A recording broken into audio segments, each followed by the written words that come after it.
Bismillahirrahmanirrahim. Assalamualaikum warahmatullahi wabarakatuh. Al-Fatihah ila ruhi Sayyidina Habibina Syafi'ina Rasulillah Sayyidina Muhammad ibn Abdullah Sallallahu alaihi wa alihi wa sahbihi wa azwajihi wa dhurriyyatihi Inna la ya'di darajati bil jannah wa yafa'una bi asrarihim wa anwarihim wa ilumihim wa nafaatihim wa barakatihim fi dini wa dunya wal akhirah wa ja'aluna min hizbihim wa yarzuquna mahabbatahum wa yatawaffana ala miladihim ويحشرنا في زمرتهم بالعافية والسلامة لهم الفاتحة أعوذ بالله من الشيطان الرجيم بسم الله الرحمن الرحيم الحمد لله رب العالمين الرحمن الرحيم مالك يوم الدين إياك نعبد وإياك نستعين اهدنا الصراط المستقيم صراط الذين أنعمت عليهم غير المغضوب عليهم ولا الضالين آمين بسم الله الرحمن الرحيم نويت تعلما وتعليما وتذكرا وتذكيرا والنفع والانتفاع والإفادة والاستفادة والحث على التمسك بكتاب الله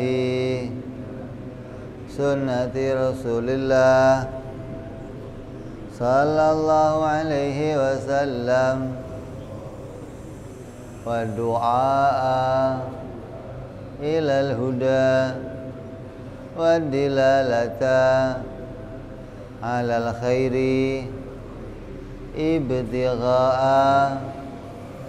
مرضاته وقربه وثوابه وحسن الخاتمة مع اللطف والعافية صلاح العاقبة. Bismillahirrahmanirrahim. Alhamdulillah rabbil alamin. Salatu wassalamu ala asyrafil anbiya'i wal mursalin sayyidina wa habibina wa syafi'ina wa maulana Muhammadin wa ala alihi wa sahbihi ajma'in, amma ba'du.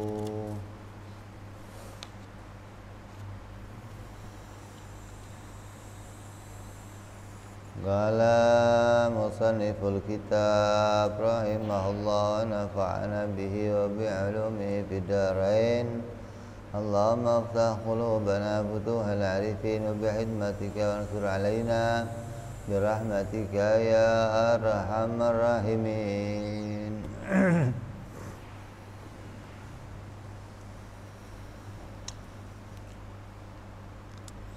Ila anqal sampai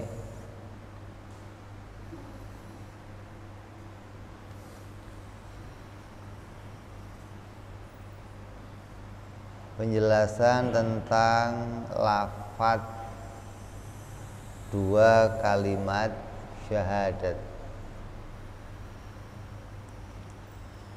Inilah lafaz dua kalimat syahadat beserta maknanya yang diterjemahkan dalam bahasa Indonesia secara ringkas. Asyhadu an la ilaha illallah wa asyhadu anna Muhammadar Rasulullah.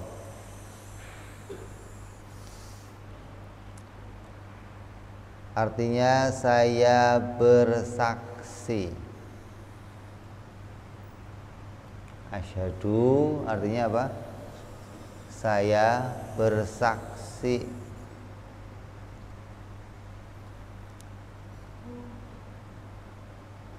Dan saya meyakini. Kesaksian di sini tidak boleh berdasarkan ikut-ikutan, harus berdasarkan sebuah keyakinan. Orang biasanya bersaksi dulu apa yakin dulu? Hah? Yakin dulu baru bersaksi. Jadi bersaksinya belakangan gitu. Yakin dulu baru bersaksi. Enggak bersaksi dulu.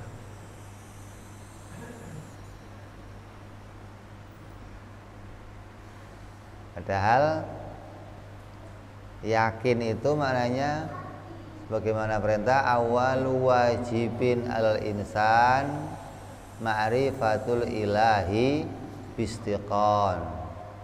Pertama yang diwajibkan kepada manusia itu mengenal Tuhannya dengan yakin. Maknanya dengan yakin itu dengan dalil, dengan bukti. Kenapa begitu? Kalau modalnya cuman yakin, yang artinya mantep, pokoknya mantep aja di hati, maka semua agama sama, modalnya mantep. Coba agama mana yang nggak mantep, umat mana yang nggak mantep sama agamanya? Coba umat Kristen mantep nggak? Orang Buddha, orang Hindu, bukti mantepnya apa? Bukti mereka mantep apa? Suruh keluar nggak mau, kasih duit deh, juta keluar mau nggak? 10 juta, kenapa? Mantep. Jadi kalau modalnya cuman mantep, itu masih sama yang lain. Gitu. Maka orang Islam nggak boleh modalnya mantep, nggak boleh. Tapi modalnya dalil, modalnya bukti, gitu loh. Jadi bersaksi itu harus dengan pembuktian. Nggak boleh bersaksi itu hanya modalnya kemantepan saja. Kalau modalnya mantep doang, mantep itu belum tentu disertai dengan kesaksian yang benar. Banyak orang mantep tapi salah mantep. Contoh,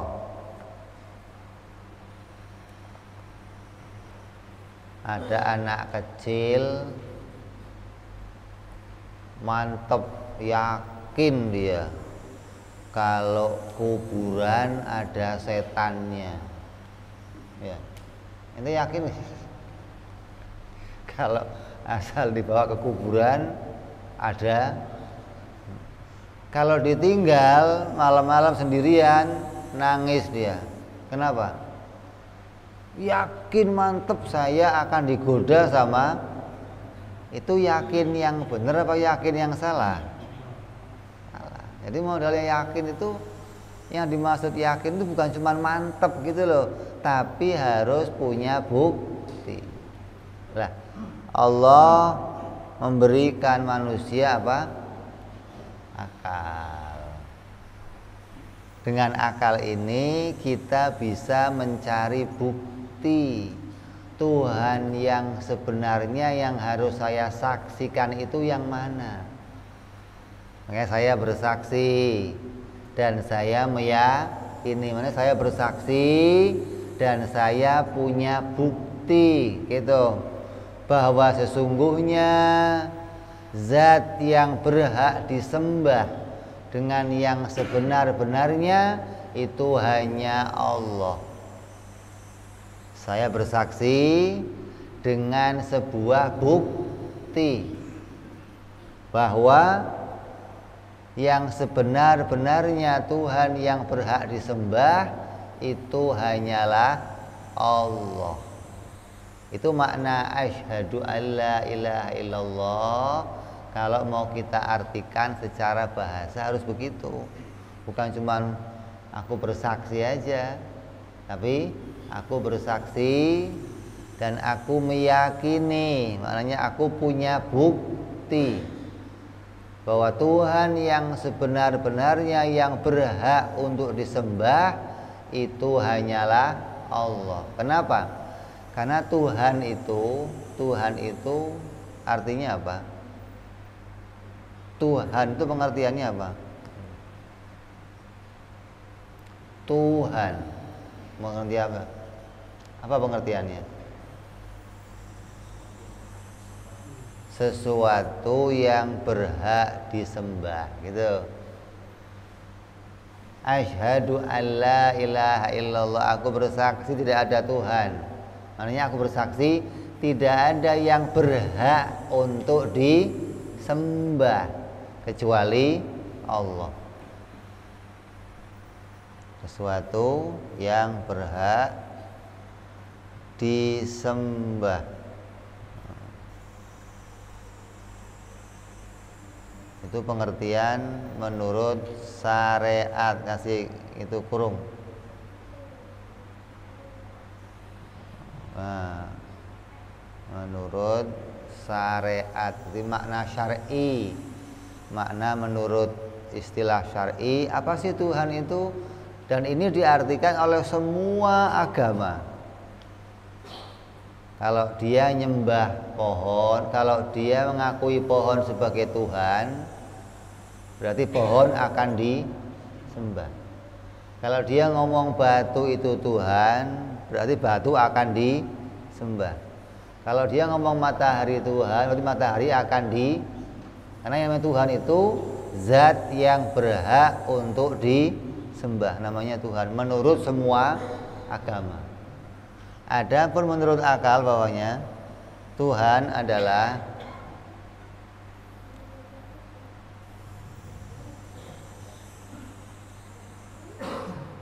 zat yang tidak butuh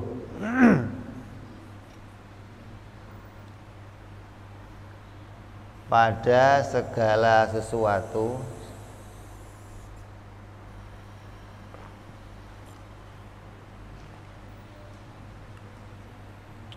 dan segala sesuatu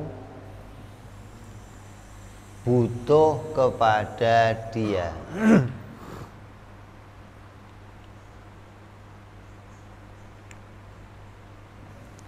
Ini pengertian Tuhan yang sebenarnya, gitu loh.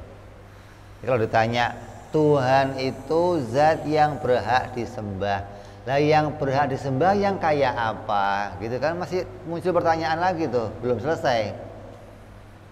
Apa yang kayak begini, apa kayak begini, kayak begini. Oh, yang berhak disembah itu yang tidak butuh pada segala sesuatu dan semua segalanya butuh kepada Dia. Maka itulah zat yang berhak disembah.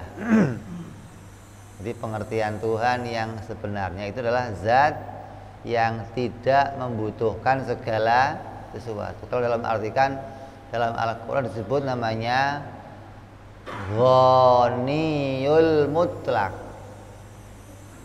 Allah berfirman apa? Innallaha ghaniyul anil alamin. Allah itu zat yang tidak butuh kepada segala sesuatu di alam ini. Wa antumul fuqara, kata Allah, dan kalianlah yang butuh kepadaku. Allahnya enggak butuh sama segalanya, tapi kita hambanya semua butuh kepada Allah Subhanahu wa ta'ala. Itu pengertian Tuhan namanya. Jadi secara bahasa, saya bersaksi dan saya meyakini bahwa tidak ada yang berhak disembah kecuali Allah. Saya bersaksi dan saya punya bukti menunjukkan akal dituntut untuk menjadi saksi. Akal dituntut untuk punya bukti. Kalau enggak, maka berarti kamu beragama modalnya hanya untung-untungan. Apa?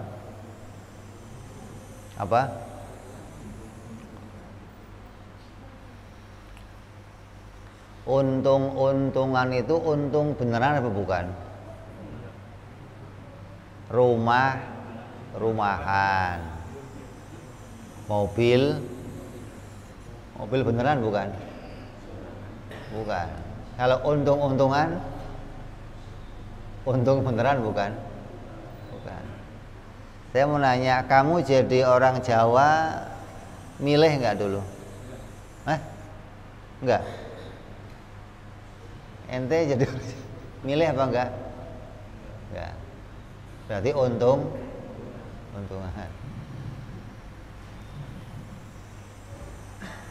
Saya jadi orang Arab, ada yang jadi orang Cina, itu milih enggak? Enggak, untungan.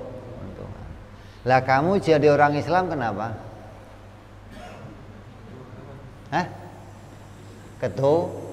Berarti untung bapak kamu Islam. Kalau bapak kamu Cina, kalau bapak kamu Kristen, berarti kamu Islamnya untung. Nah, untung-untungan kok pede banget loh. Untung lo jadi orang Islam. Lah, agama Islam itu nggak boleh untung. Kenapa? Karena kalau saya jadi orang Jawa, saya nggak bisa pindah jadi orang lain. Besok saya mau daftar jadi orang Cina bisa? Atau saya mau daftar jadi orang Batak bisa?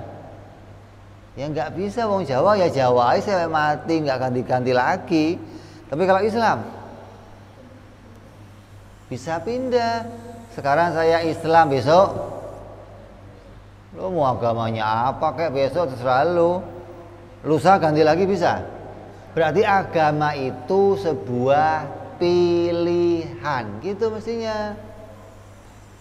Bukan untung. Masa beragama keuntung-untungan gimana? Bapaknya Islam, kamu jadi orang Islam, gedenya Islam, matinya Islam, masuk berarti surganya untung. Lah untung-untungan. Lah yang mau dibanggain itu apa? Dari modal untung-untungan. Yang mau dibanggain apa gitu loh. Lah kalau yang paling bener itu agama Islam. Umpama nih, yang paling bener agama Islam. Terus kamu dijadikan Allah tidak milih jadi orang Islam. Sampai mati Islam, masuk surga. Lah yang lain yang enggak Islam, masuknya mana? Neraka. Untung apa rugi? Untung apa rugi? Lah Allah adil enggak? Allah adil enggak? Di mana adilnya? Lah kalau mereka protes, ya Allah kenapa saya enggak jadi orang Islam aja ya Allah, akhirnya gimana?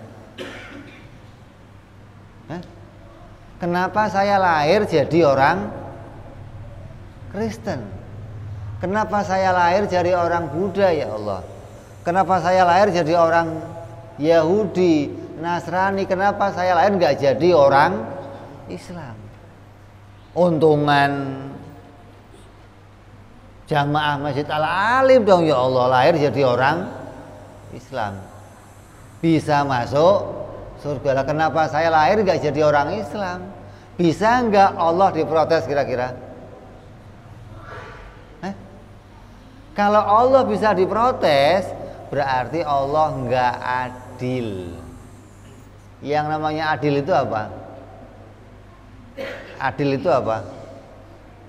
Lurus. Adil itu lurus, nggak bengkok-bengkok, nggak. Maka Allah itu nggak bisa diprotes. Allah bebas meletakkan kamu lahir di mana saja. Kenapa? Kenapa? Karena Allah memodali kamu akal. Agama bukan untung-untungan. Agama harus sebuah pilihan, gitu. Saya masuk Islam, harus kamu yakini karena Islam agama yang benar dan saya memilih Islam, gitu. Bukan ya kan karena bapak saya Islam, nggak boleh. Kalau kamu jadi orang Islam gara-gara bapak kamu Islam, berarti Islam kamu untung-untungan, bukan pilihan. Dan orang yang Islamnya begini nggak dibanggakan oleh Allah. Allah nggak bangga sama ente, nggak. Saya mau nanya, malaikat ibadahnya hebat nggak? Hebat nggak? Hebat apa hebat? Jutaan tahun sujud, jutaan tahun ruku, ente ruku 2 menit udah pinggang sakit, kaki kesemutan, perut lapar, ada yang mules, baru 2 menit sujud. Malaikat jutaan tahun, tapi nggak ada pujian bagi malaikat di Quran, nggak ada oleh Allah. Tuh lihat hebat tuh malaikat, ibadah nggak ada. Kenapa? Kenapa? Untung karena malaikat nggak milih, nggak punya pilihan untuk yang lain, nggak punya. Maka Allah nggak muji dia. Lah kalau kamu Islam itu nggak milih juga, lah hebatnya apa? Di mana istimewanya Islam kamu, di mana? Modalnya untung. Umpama nih, kamu kok lahirnya Kristen, kira-kira masuk Islam nggak? Masuk Islam nggak? Masuk Islam nggak? Modalnya apa? Apa? Jadi setiap agama Allah melahirkan manusia, di setiap agama itu Allah adil. Kenapa? Semua orang bisa menemukan kebenaran, gitu loh. Kalau dia mau mikir, gitu loh. Lah, gara-gara dia nggak pernah mikir, dia menganggap agamanya yang paling benar. Kamu nganggap Islam paling benar, orang Kristen, agama Kristen paling benar, orang Buddha paling. Hingga ketika dia menganggap itu paling benar, dia nggak akan mau pindah ke agama lain. Ini penyebabnya dia nggak mendapatkan kebenaran karena menganggap agamanya paling benar dan nggak pernah dikontrol ini aslinya benar apa enggak. Maka kesaksian kepada Allah itu bukan kata bapak. Kesaksian kepada Allah bukan kata guru. Kesaksian kepada Allah harus pakai akal, pakai dalil namanya, pakai bukti. Kan Allah udah kasih kita akal. Akal caranya mikir berapa kemarin? Caranya akal mikir berapa? Gimana caranya?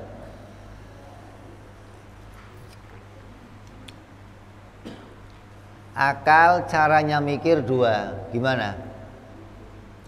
Menemukan sesuatu yang kelihatan mata dan menemukan sesuatu yang tidak kelihatan.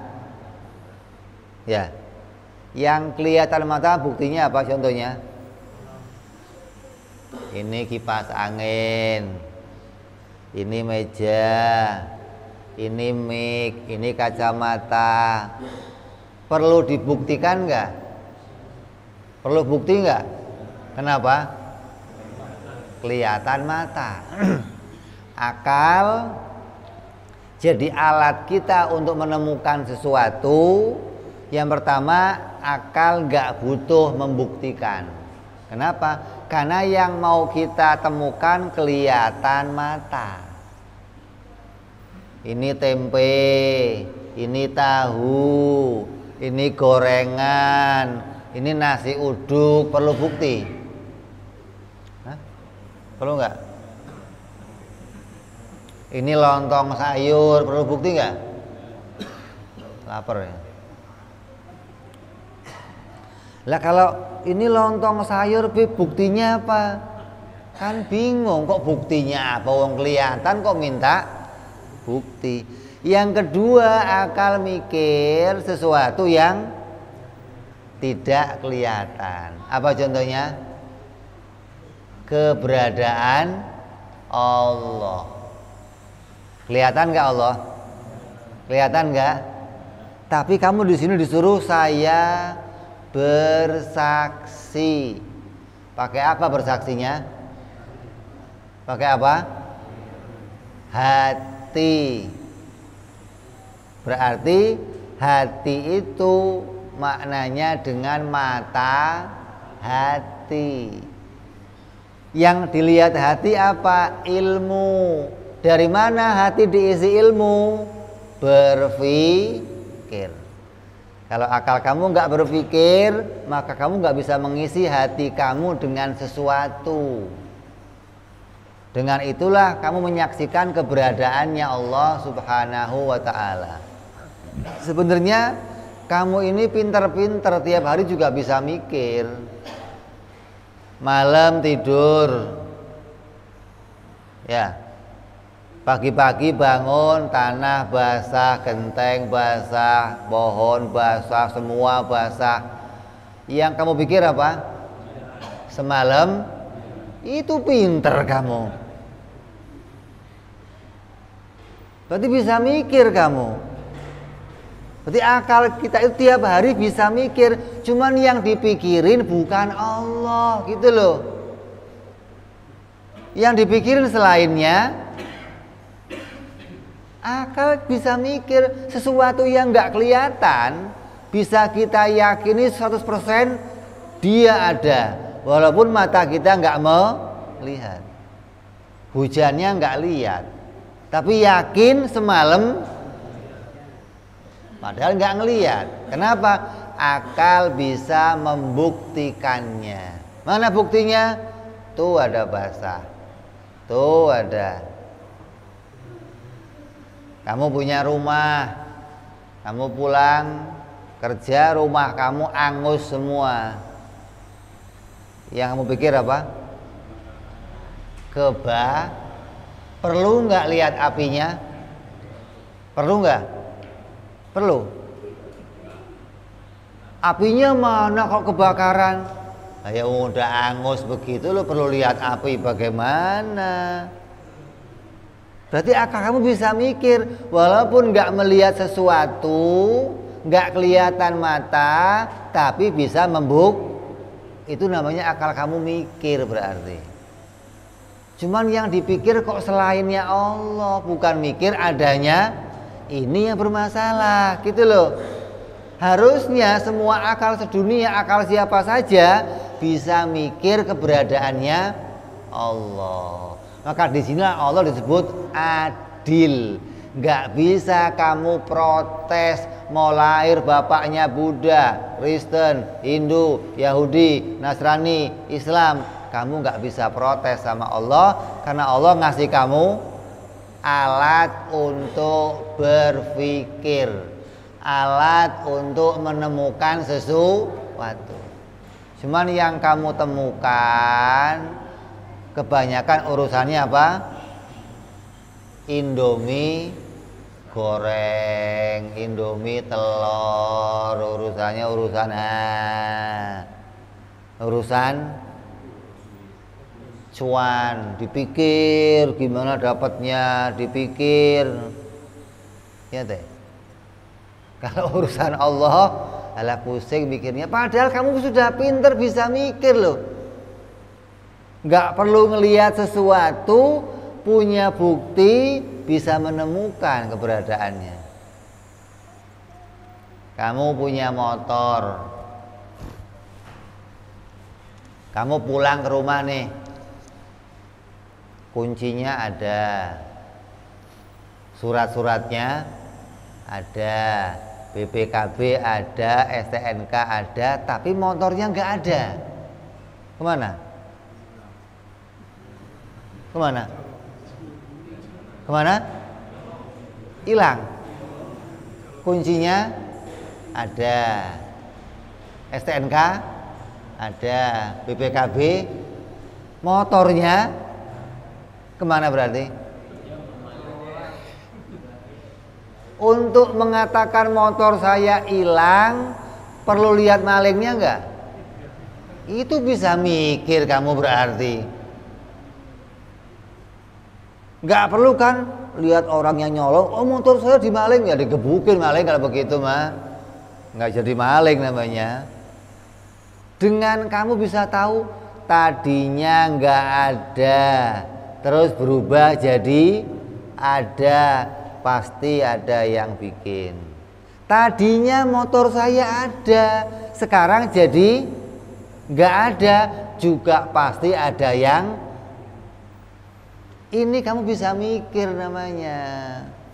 Maka Allah katakan inna fi khalqis samawati wal ardi waqtilafil laili wan nahari la ayatin liulil albab. Allah ngomong kan, aku menciptakan langit, bumi, peredaran, pergantian, ada siang, ada malam. Itu alat untuk yang mau mikir. Berarti yang memikir siapa? Yang punya akal. Mana orangnya? Dari agama mana saja Allah kasih. Semua modalnya sama, berpikir. Makanya sering ada orang ngomong, dasar lo kucing, gak ada otaknya. Kucing punya otak nggak? Kambing, sapi, yang nggak punya apa? Akal. Ya. Otak sapi gede nggak? Otak sapi gede nggak? Sama otak ini gede mana? Otak ini gede mana? Ini juga ada otaknya. Sapi ada. Yang nggak ada sapi apa? Kenapa? Nggak bisa? Lain deh. Ada otaknya? Akalnya ada? Mikir nggak? Bedanya apa sama sapi kalau begitu?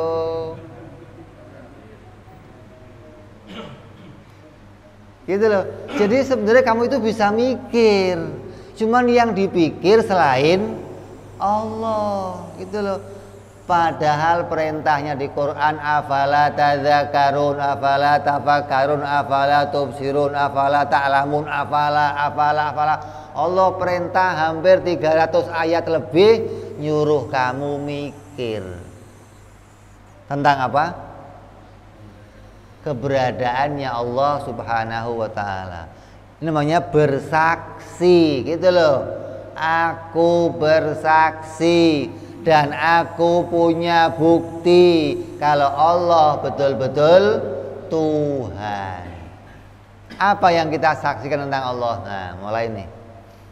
Yang kita saksikan apa tentang Allah?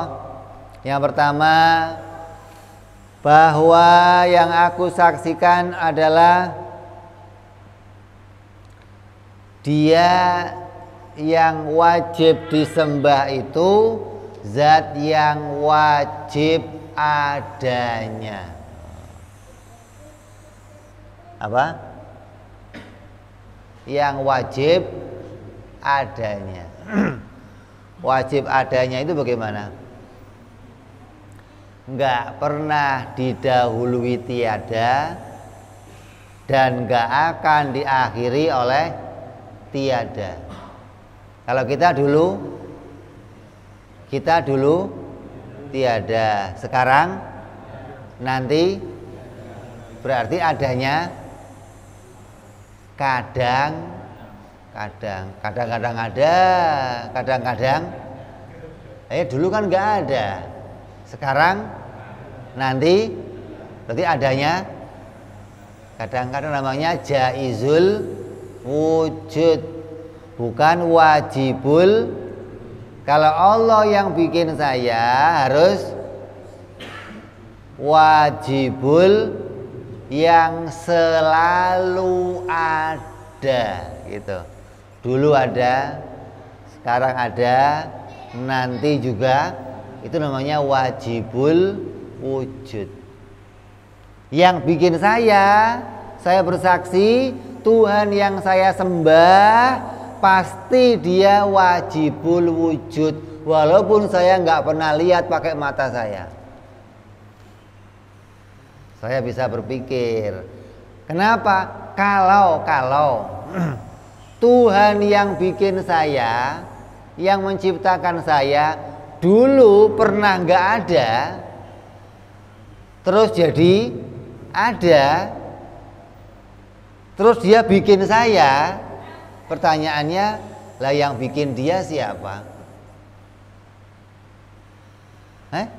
Kalau Tuhan yang bikin saya itu ada awalnya, dulunya pernah nggak ada, terus jadi ada, lah dia ini adanya muncul sendiri celing atau dibikin sama yang lain? Kan cuma dua kemungkinannya. Kalau Tuhan itu ada awalnya, dia nongol sendiri, tahu-tahu celing saya Tuhan. Asik banget. Begitu muncul tahu-tahu saya Tuhan. Bisa begitu?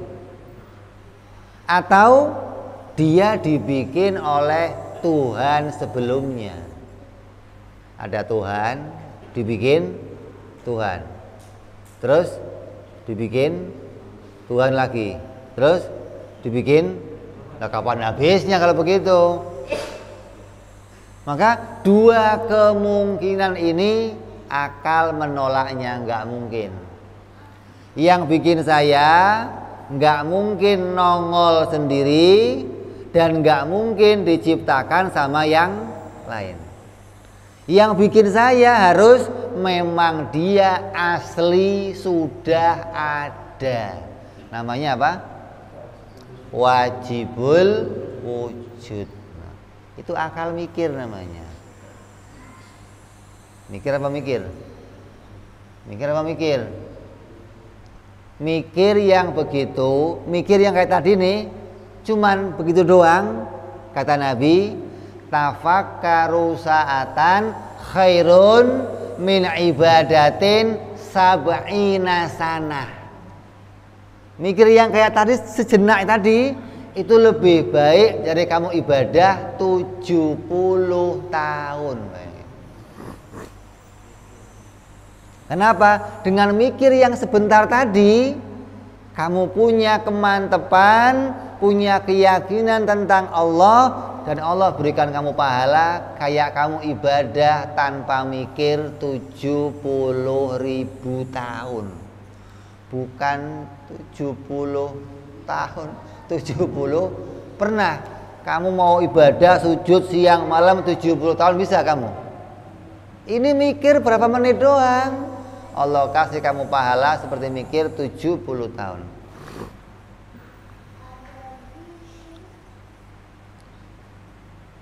Gampang apa gampang?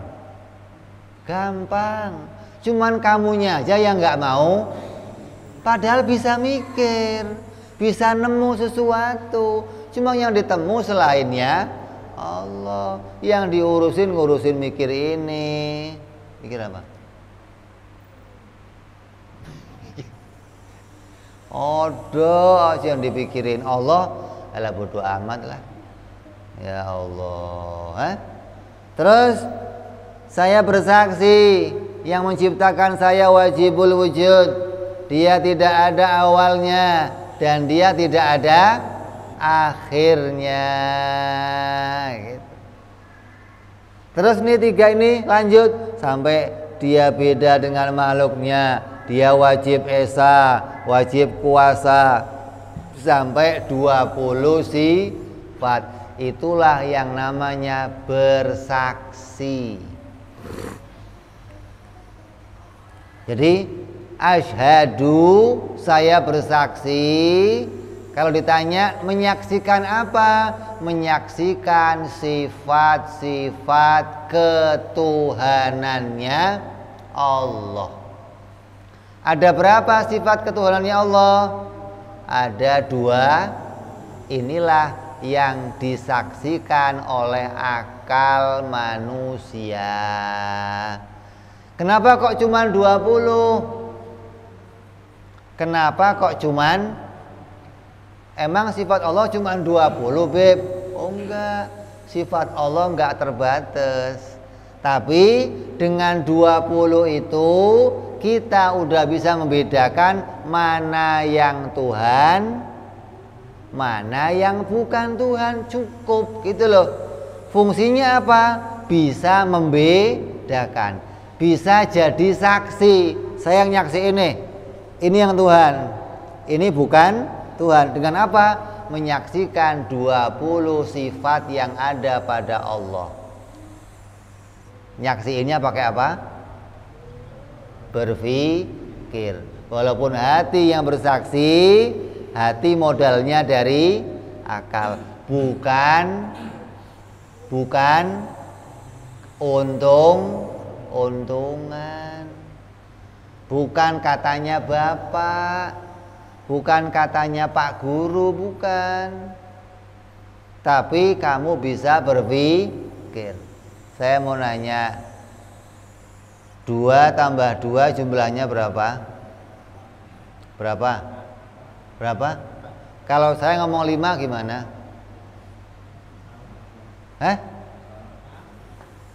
Percaya nggak? Percaya nggak? Saya kasih gocap deh. 5. Cepet. Percaya nggak? Gopek. Terus berapa? 4 tetap. Juta deh. Berapa? Kenapa nggak berubah ente? Karena orang tahu benar itu nggak bisa dipaksa, nggak bisa dirubah. Orang yang bisa berpikir tentang Allah nggak bisa dirubah lagi, nggak bisa. Mau dipaksa, mau dikasih pistol sekalipun nggak bisa berubah, nggak. Kenapa? Dia berpikir menemukan kebenaran. Beda sama yang untungan. Berarti ente jadi orang Islamnya apa? Untungan. Kalau orang yang jadi Kristen apa?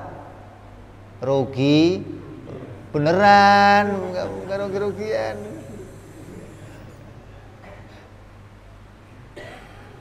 Kalau rugi nggak rugi kalau begitu dong. Rugi beneran. Karena nggak mau mikir itu begitu. Jadi kita pingin jadi orang Islam yang Allah itu bangga sama Islamnya kita, gitu loh. Kenapa? Kita jadi Islam karena sebuah pilihan kita. Kok kamu milih? Loh, Islam memang pilihan. Kamu bisa pindah Islam kapan saja. 2 tambah 2 4. Kenapa kamu nggak ngomong 5? Kamu bisa ngomong 7, 8 bisa. Kok ngomongnya 4 kenapa? Karena itu yang ditemu kebenaran. Saya nggak mindah agama yang lain karena saya menemukan kebenarannya Islam. Bukan kebenaran bapak saya, bukan.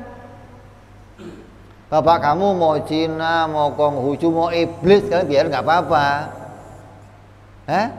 Ketika kamu nemu bener,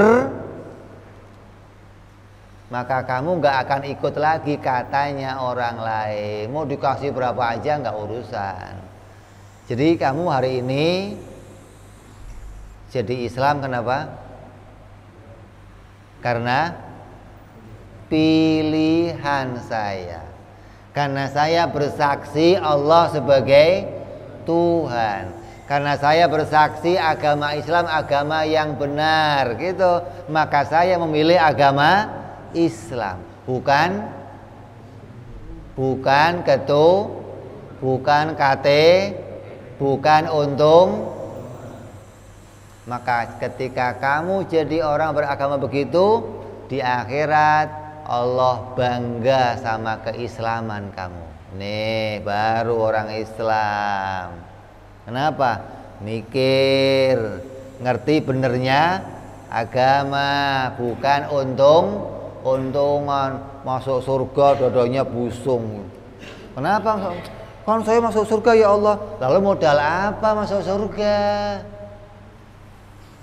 Bapak Islam, gedenya Islam, matinya lah modalnya apa? Untung gimana coba?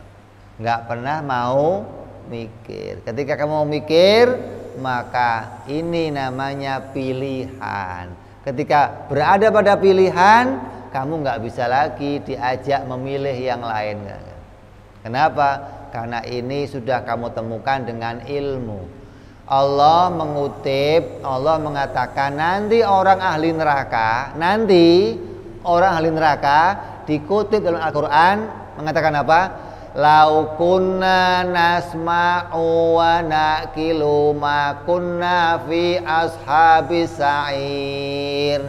Ya Allah, andai dulu kami mau mendengarkan, mau mikir, kami nggak akan masuk neraka sa'ir ini ya Allah. Itu penyesalannya orang-orang ahli neraka. Berguna nggak kira-kira? Berguna nggak? Kamu masih punya kesempatan mikir. Kan saya Islam kan nggak salah, Bib. Tetap salah. Salahnya di mana? Kufur nikmat. Kamu dikasih Allah nikmat akal, tapi nggak dipakai mikir, itu kufur nikmat. Punya mata, bisa melek, sengaja ditutupin, terus jalan. Nah, berat nggak kira-kira? Yang disalahin siapa? Akalnya ada, nggak pernah dipakai mikir Allah, dikira nggak disalahin.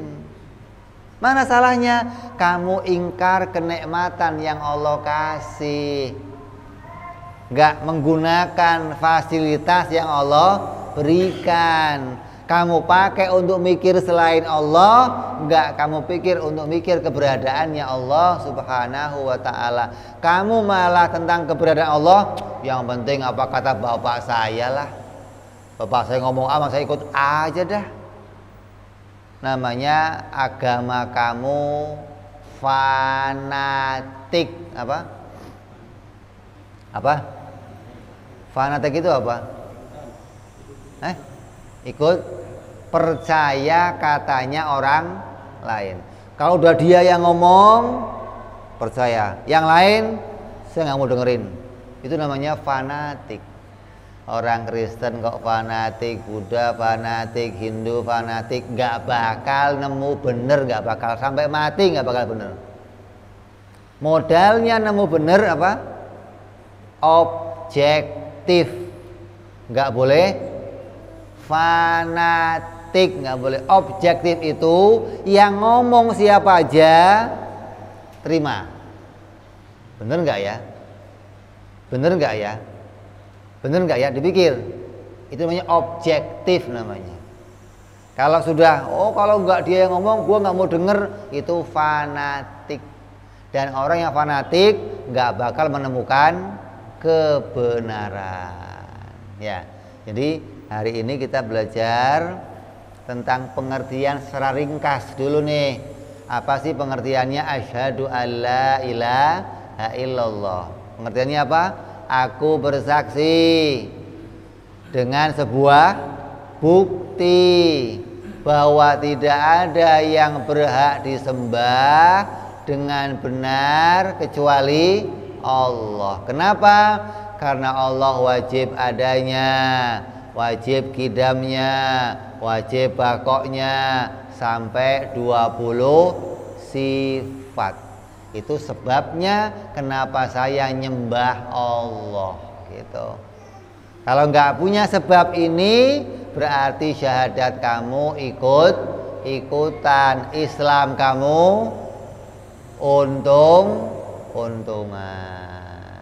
Mudah-mudahan Islam kita jadi Islam pilihan, syahadat kita syahadat yang pakai ilmu, yang nanti dibanggakan oleh Allah, diberikan pahala oleh Allah atas keluasan kamu, atas pilihan kamu yang mau berpikir mencari bukti-bukti keberadaannya Allah Subhanahu wa ta'ala.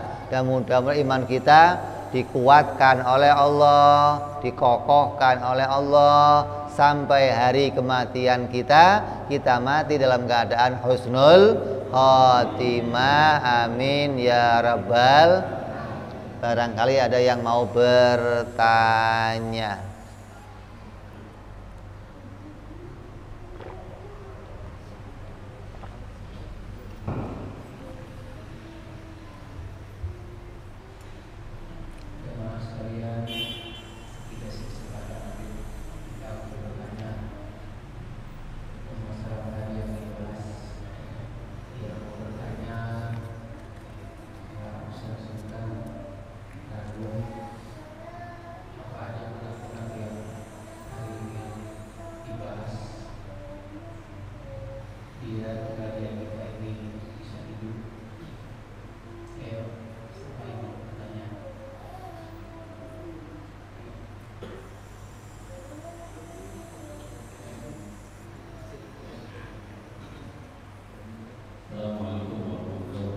Waalaikumsalam warahmatullahi wabarakatuh.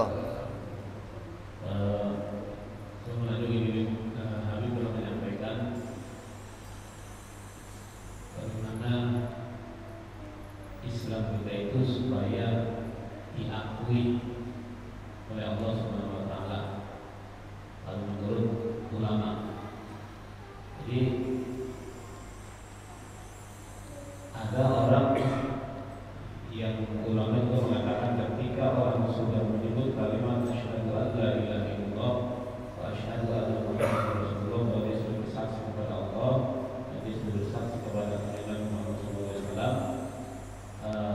dia tidak ibadah, tidak puasa, tidak sholat, apa yang ibadah, tapi ujung-ujungnya juga nanti dalam dia akan masuk surga Allah Subhanahu wa taala. Ini benar atau tidak? Waalaikumsalam warahmatullahi wabarakatuh. Itu pendapatnya sebagian ulama. Pendapat sebagiannya lagi, Islamnya nggak diterima. Berarti Islam yang macam kayak tadi, Islamnya diperselisihkan, gitu loh. Ulama berselisih antara sah dan tidaknya. Kayak gambarannya ginilah, urusan iman itu nggak boleh berselisih sebenarnya. Akidah itu nggak boleh berselisih. Rukun Islam ada berapa? 5. Itu nggak boleh berselisih tuh. Kok berselisih? Ada yang mengatakan rukun Islam 3, gimana? Boleh nggak keluar Islam? Itu loh, nggak boleh berselisih. Itu akidah namanya. Zuhur berapa? 4 rakaat. Kalau ada yang ngomong zuhur kok 3 rakaat, gimana? Keluar Islam. Nggak boleh zuhur berselisih rakaatnya, nggak boleh. Semua sepakat zuhur 4 rakaat. Kalau bicara dalam sholat zuhur itu ada yang pakai niat, ada yang nggak pakai niat diucapkan, ada yang sedekap, ada itu boleh lah, gitu loh. Jadi ada yang boleh beda, ada yang nggak boleh beda. Lah masalah yang tadi orang Islamnya yang penting saya ikut-ikutan apa kata bapak saya, ngucapin 2 kalimat syahadat. Atau gini, ada orang mau masuk Islam gara-gara apa? Anak kamu cantik. Dia nanya, Pak, boleh nggak saya kawin sama anak bapak? Boleh, syaratnya kamu jadi orang Islam. Untuk Islam gimana Pak? Ngucapin 2 kalimat syahadat. Terus dia ngucapin, ya udah Pak, asyhadu alla ilaha illallah wa asyhadu anna Muhammad Rasulullah. Islam nggak? Islam. Kawin sama anak kamu, tapi sampai mati nggak pernah kenal Allah, nggak pernah kenal Rasul, matinya masuk mana? Ini ulama beda pendapat. Kalau yang begitu tuh tetap neraka gitu loh. Kenapa? Karena syahadatnya nggak punya bukti, syahadatnya nggak punya dalil, syahadatnya ikut-ikutan gitu. Kata yang lain, masuk surga walaupun masuk neraka dulu karena meninggalkan berpikir gitu. Jadi berpikir inilah yang di poinnya. Ada yang mengatakan berpikir ini wajib pokok, ada yang mengatakan wajib cabang, ada yang ngomong ini usul, ada yang ngomong ini furu. Kalau yang ngomong furu tetap dianggap masuk surga tapi dihukum dulu. Yang ngomong berpikir ini usul, dia nggak akan masuk surga. Ini bedanya ulama dalam masalah mengenal Allah pakai dalil atau nggak pakai dalil. Sekarang kita bicara begini, kamu seneng nggak iman kamu diperselisihkan? Seneng nggak? Seneng nggak? Pengennya apa? Pengennya apa? Diakui sahnya. Ya biar diakui gimana? Ulama sependapat, semua sependapat. Kalau iman kamu pakai dalil, semua ulama sependapat iman kamu sah. Lah mendingan ini dong kita pilih. Ngapain milih iman yang gitu loh maksudnya.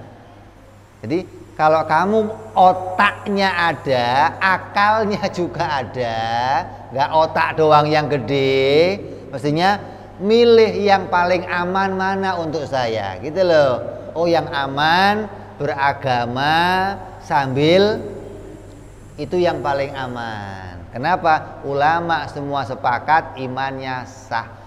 Saya milih ini aja lah. Jangan, tapi kan ada yang ngomong ini sah. Iya, tapi nggak aman posisinya. Kalau bener, kalau salah. Lah kalau pakai dalil nggak ada ruginya. Semua ulama sepakat iman kamu sah dunia sampai akhirat, gitu kan? Jadi jangan milih yang beresiko, milih yang aman-aman aja. Sholat subuh pakai kunut sama nggak pakai kunut, aman mana? Yang nggak kunut sah, yang kunut aman mana? Aman yang kunut, gitu loh. Kalau yang kunut kok nggak diberi pahala, nggak apa-apa. Yang penting saya udah kunut. Nah kalau yang nggak kunut disalahkan, kenapa lo nggak kunut? Kan rugi akhirnya. Yang aman yang pakai kunut. Kenapa? Udah ngerjain kebaikan, gitu loh maksudnya. Andai kok nanti yang bener yang nggak pakai kunut, emang kunut dosa? Kan doa. Salahnya di mana? Gitu loh. Mikir Allah, punya keyakinan, salahnya di mana? Gak usah mikir. Kok gak usah mikir? Lu kambing, lu sapi, gak mau mikir. Untung nggak ketemu lebaran haji kemarin, kalau potong aja sekalian. Ya, jadi posisi paling aman mikir gitu loh. Yang nggak aman, yang nggak mau mikir itu posisinya nggak aman gitu loh. Ada yang lain nggak?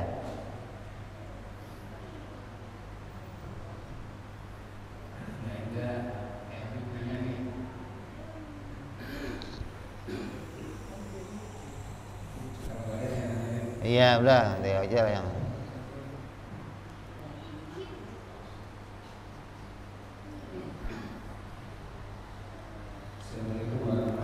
Waalaikumsalam warahmatullahi wabarakatuh.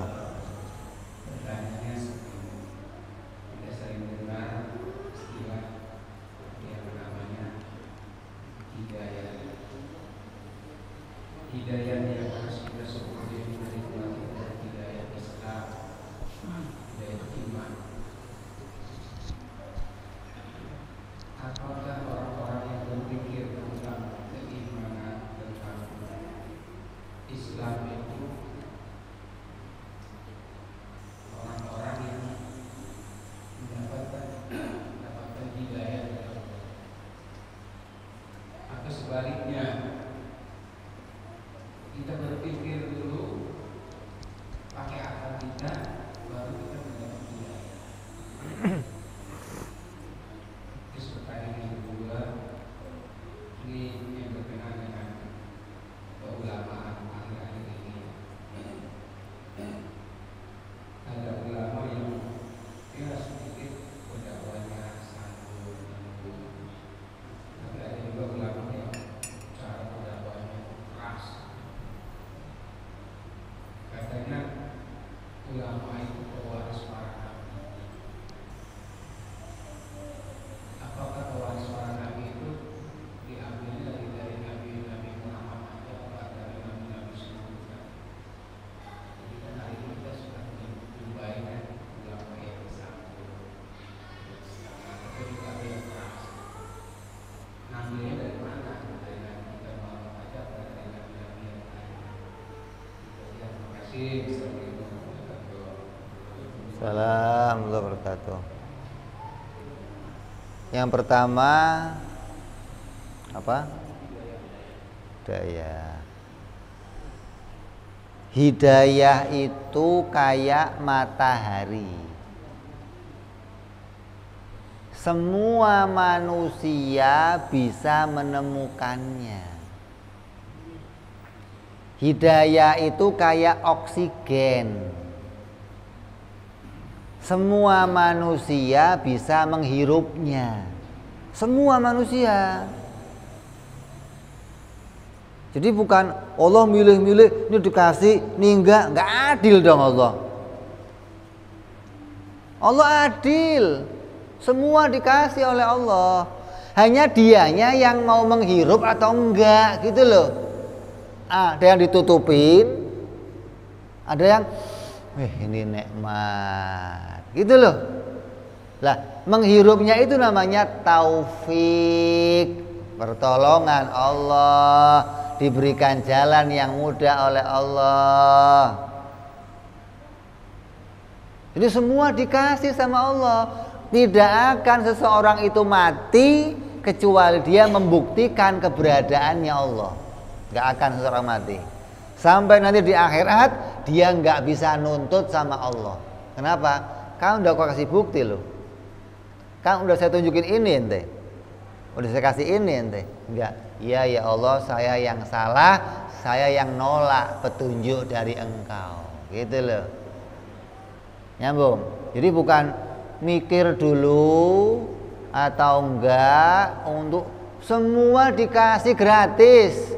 Tinggal mau diambil atau enggak, gitu loh. Mau dipakai enggak akalnya? Kalau dipakai akalnya nemu, enggak dipakai sama aja. Ginilah, ada sinar cahaya matahari pagi masuk ke rumah kamu, tapi kamunya pakai horden, itu masuk sinarnya? Masuk enggak? Kenapa? Yang salah siapa? Yang salah siapa? Lah ya kamu yang nutup. Udah ada oksigen tinggal tutupin hidungnya. Yang salah siapa? Gitu loh. Jadi Allah jadikan sebab akibat. Salahnya nggak bisa ke Allah, nggak bisa. Kamunya yang salah, nggak mau mengambil petunjuk dari Allah. Yang kedua urusannya ulama warasatul anbiya. Ulama ada yang keras, ada yang lembut. Keras itu ukurannya apa, lembut ukurannya apa? Teriak-teriak gitu apa? Lembut gitu apa? Berontak itu menyampaikan yang haram itu haram, yang wajib itu wajib dengan suara keras atau pelan. Wajib itu wajib mas gitu. Jangan jadi orang kafir atau jangan kafir. Bedanya apa? Oh, cuma suaranya doang. Hukumnya sama yang disampaikan, haram ya haram, wajib ya. Yang enggak benar itu yang wajib diomong haram, yang haram remeng-remeng, hayam gitu loh. Ini haram, hayam, kok hayam setengah haram maksudnya. Lah itu yang enggak benar. Ada ulama kok. Semua ulama warasatul anbiya. Nabi gimana? Nabi juga kadang marah. Enggak terus lembut, pelan enggak. Mana Allah katakan wajadilhum billati hiya ahsan. Hujah mereka, bantah mereka Muhammad dengan bantahan yang baik. Bantahan yang baik itu maknanya pakai argumen biar mereka bisa menerima gitu loh. Jadi jangan sampai anggapannya oh kalau ada ulama yang keras ini diberantas, bukan warisannya Nabi, warisan Fir'aun terus. Fir'aun nggak berantas begitu, Fir'aun bikin begitu. Kalau Nabi berantas, caranya Nabi beda dengan caranya ulama. Yang beda itu cara. Kalau hukumnya semua datang dari para nabi hukumnya. Caranya ada yang pakai cara yang penting ilmu diajarkan. Ada yang pakai cara kemaksiatannya dibubarkan gitu. Dulu orang mau ke Mekah, mau ke Nabi nih, mau ke Madinah, itu di sekelilingnya isinya pelacuran. Jangan dikira di sana nggak ada pelacuran, banyak pelacuran, tempat minum arak lengkap. Di Arab kalau minum arak nggak terima pakai gelas. Pakainya apa? Ember. Kalau belum mandi, belum mabuk kata mereka. Lu pakainya apa?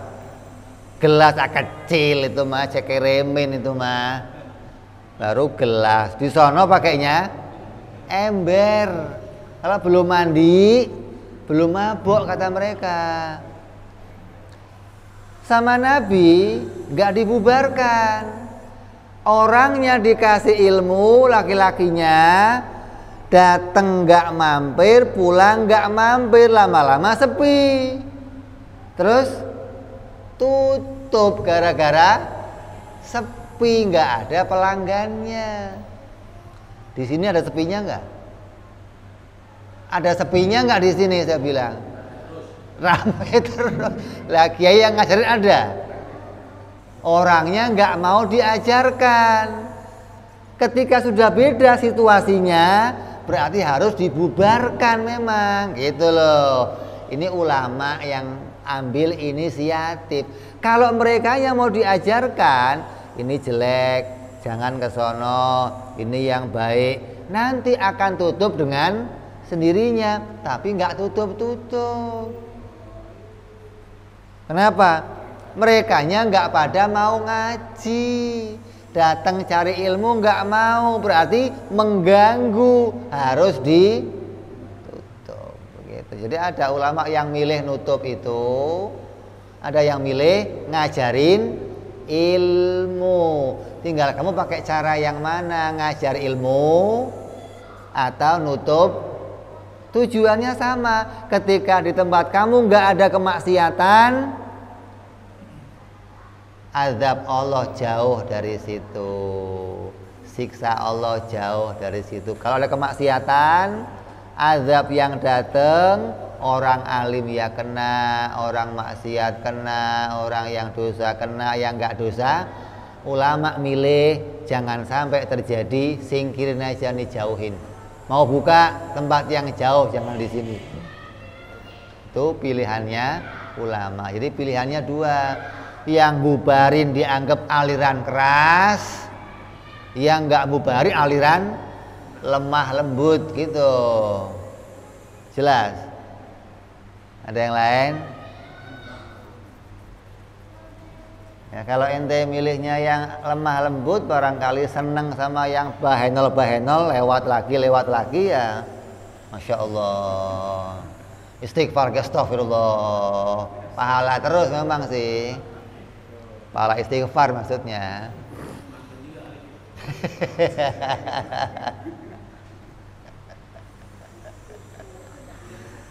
Udah? Kalau udah kita tutup. Kita sambung yang akan datang insya Allah. Sini malam Muharram kapan? Malam Rebo? Hah? Malam Selasa? Rebo Selasa? Hah? Rebo, Selasa malam Rebo? Hah? Awal tahun? Akhir tahun ya? Insya Allah kita akan masuk tahun baru Islam, tahun baru yang mudah-mudahan membawa kita iman yang baru, rezeki yang baru, akidah yang baru, Islam yang baru, semangat ibadah juga yang baru, hingga kita menjadi orang-orang yang tambah baik dari tahun yang lalu insya Allah. Ala adiniyah wa ala niyatin salih wa ila hadratin nabi. Al-Fatihah. A'udzubillahi minasyaitonirrajim. Bismillahirrahmanirrahim. Alhamdulillahirabbil alamin arrahmanir rahim maliki yaumiddin iyyaka na'budu wa iyyaka nasta'in ihdinas siratal mustaqim siratal ladzina an'amta 'alaihim ghairil maghdubi 'alaihim waladdallin amin. Ya Rabbana i'tarafna bi annana iqtarafna wa annana asrafna 'ala ladha ashrafna فتوب علينا توبة تغسل كل حوبة واستر لنا عوراتي وآمن روآتي واغفر لوالدينا ربي ومولودينا والأهل والإخوان وسائر الهلان وكل ذي محبة أو جيرة أو صحبة والمسلمين أجمع آمين ربي اسمع فضلا وجودا منا لا باكتساب منا بالمصطفى رسولنا